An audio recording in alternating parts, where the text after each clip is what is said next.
Hello students, आज के Hindi video lecture में आपका स्वागत है।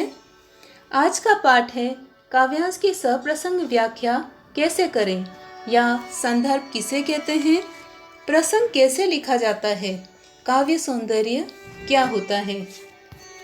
कक्षा 8 की परीक्षा में सप्रसंग व्याख्या का प्रश्न 8 अंक का आता है। काव्यांश का अर्थ है कविता का अंश, जहाँ पूरी कविता की व्याख्या न देकर कविता की कुछ पंक्तियाँ देकर उसकी सप्रसंग व्याख्या करनी होती है।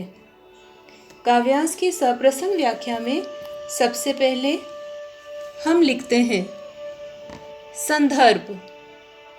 संदर्भ में कविता का और कवि का नाम लिखा जाता है। साथ ही अगर हम चाहें तो पाठ्यपुस्तक के नाम का उल्लेख भी हम कर सकते हैं।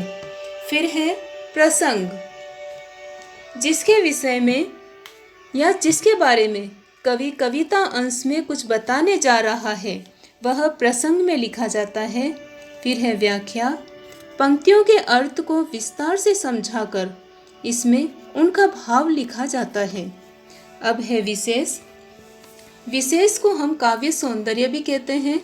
इस विशेष में आप कविता के मुख्य भाव को लिख सकते हैं, साथ ही उसके बाद में भाषा कैसी है, शैली कैसी है, शब्द शक्ति क्या है, अलंकार और छंद कौन से हैं, इनमें से जो भी मुख्य विशेषता काव्यांश में नजर आती है वो हम यहाँ पर लिख सकते हैं। परीक्षा में यह प्रश्न 8 अंक का आता है। इसमें 2 काव्यांश होते हैं, उनमें से एक की व्याख्या करनी होती है। इसमें संदर्भ 1 अंक का, प्रसंग 1 अंक का, व्याख्या 5 अंक की और विशेष 1 अंक का होता है। इस तरह से हमारी सप्रसंग व्याख्या का अंक विभाजन होता है और इसे हमें इसी अंक विभाजन को ध्यान में रखते हुए करना होता है। आशा करती हूँ कि आपको सप्रसंग व्याख्या समझ में आ गई होगी। अपने व्यूज़ हमें कमेंट सेक्शन में ज़रूर बताएं और वीडियो को लाइक और सब्सक्राइब करना न भूलें।